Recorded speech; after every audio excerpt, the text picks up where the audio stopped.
उत्तर प्रदेश के मुख्यमंत्री योगी आदित्यनाथ आज ताजनगरी आगरा पहुंचे, जहां वो लगभग 2:15 बजे आगरा के खेरिया हवाई अड्डे पहुंचे और वहां से वो सीधे आगरा के सर्किट हाउस पहुंचे। सर्किट हाउस में उन्होंने अधिकारियों के साथ में बैठक की और बैठक करने के बाद में उन्होंने आगरा में रोजगार देने के लिए युवाओं को एक नया अवसर दिया है। और मुख्यमंत्री युवा उद्यमी योजना के अंतर्गत उन्होंने आगरा मंडल के क्रेडिट कैंप का शुभारंभ किया। वहीं डबल इंजन की सरकार ने युवाओं को रोजगार के लिए 50 करोड़ रुपए का ब्याज रहित ऋण दिया है, जिसमें मुख्यमंत्री योगी आदित्यनाथ ने 1000 युवाओं को 5-5 लाख रुपए का ब्याज रहित ऋण दिया है, जिसको पाकर युवाओं के चेहरों पर खुशी दिखाई दी।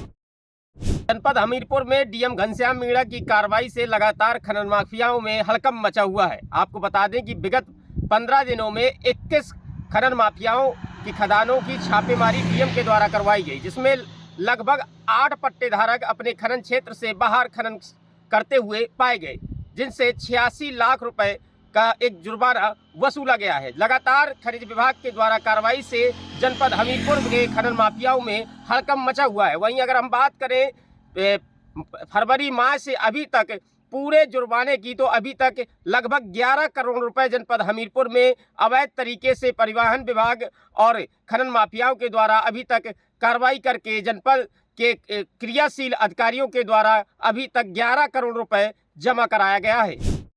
पुलिस कप्तान के सख्त निर्देश है कि कोई भी ऑटो में 4 सवारी से ज़्यादा नहीं बैठा लगा, लेकिन अभी तक ऑटो सवार सुधरने का नाम नहीं ले रहे हैं। यहाँ पर 6-6, 7-7 सवारियों को बैठाया जा रहा है। कहीं ना कहीं पर यहाँ कप्तान साहब की धज्जियाँ उड़ाई जा रही हैं, लेकिन पुलिसकर्मी चौराहे पर मौजूद हैं, उनको ये नहीं दिखाई दे रहा कि ऑटो पर कितनी सवारियाँ बैठ रही हैं।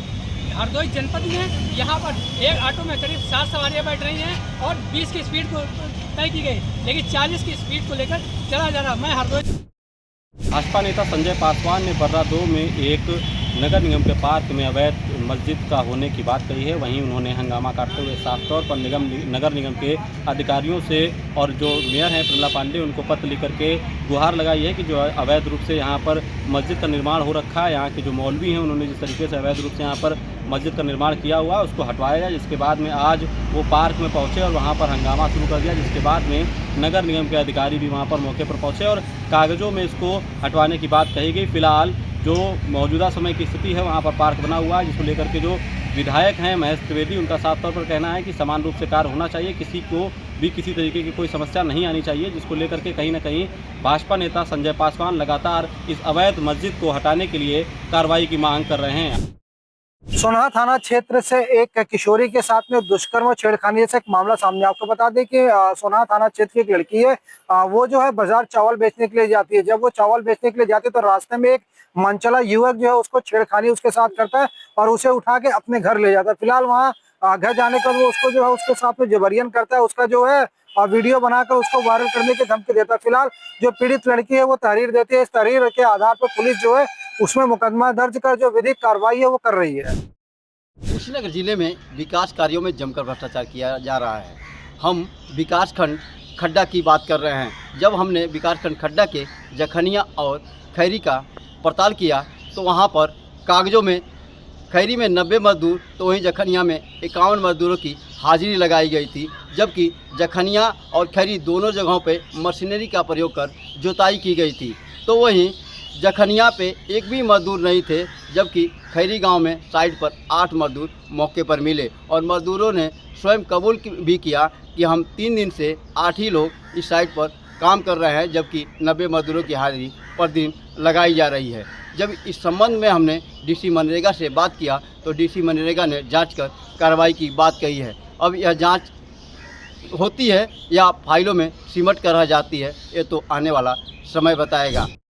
आज हम बात कर रहे हैं सिद्धार्थनगर जिले के भनवापुर विकासखंड के ग्राम पंचायत परसोइया सदानंद का, जहां ग्राम प्रधान के द्वारा द्वारिका के घर से मुलायम के घर तक कृषि मार्ग कार दिखाया गया है, जिसमें 36 मनरेगा श्रमिक संचालित हैं। लेकिन सबसे बड़ी विडंबना की बात तो ये है कि जहां मनरेगा श्रमिकों को लगाया गया है वहां से दोनों तरफ कहीं भी मिट्टी निकालने की जगह दिखाई नहीं देती है।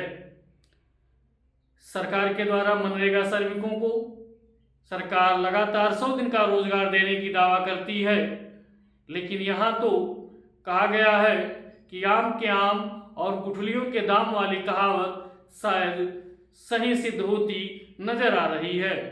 काम तो करना नहीं है, फर्जी भुगतान में ग्राम प्रधान की अहम भूमिका दिखाई देती नजर आ रही है। मिली सूत्रों के अनुसार ग्राम प्रधान के द्वारा लोगों को उस रास्ते पर खड़े करके फोटो खींच लेते हैं जहां तस्वीरों में भी साफ तौर से स्पष्ट है कि जो मनरेगा श्रमिक हैं शायद जिस पोजीशन से फोटो निकाला गया है ऐसे मनरेगा श्रमिक होते नहीं हैं। वहां किसी के हाथ में ना तो कुदाल है और ना ही तसला है। अब देखना ये होगा कि खंड विकास अधिकारी ऐसे ग्राम प्रधान के ऊपर जांच कर क्या कार्रवाई करते हैं। एल वेंकटेश्वर लू अगर बात करें तो परिवहन विभाग के जो है प्रमुख सचिव हैं उत्तर प्रदेश शासन में, और रायबरेली जिला के नोडल अधिकारी 2 दिवसीय रायबरेली दौरे पर पहुंचते हैं और कई गांवों में कई मोहल्लों में जाकर के जो है निरीक्षण करते हैं। कई तरीके साफ सफाई अभियान को लेकर के बड़ा जोर दिया एल वेंकटेश्वर लू प्रमुख सचिव ने। रायबरेली डीएम हर्षिता माथुर और पुलिस विभाग के आला अधिकारी जितना प्रशासनिक हो या फिर अगर विकास भवन की बात करते हैं उनके जितने अधिकारी उनके साथ में बैठक करी। बैठक में मीडिया से जब वो रूबरू हुए तो मीडिया ने कई सारे सवाल ऐसे पूछे जिस पर जो है सबसे बड़ा सवाल जिला अस्पताल रायबरेली सीएमएस प्रदीप अग्रवाल के ऊपर उनकी तानाशाही को लेकर उठा।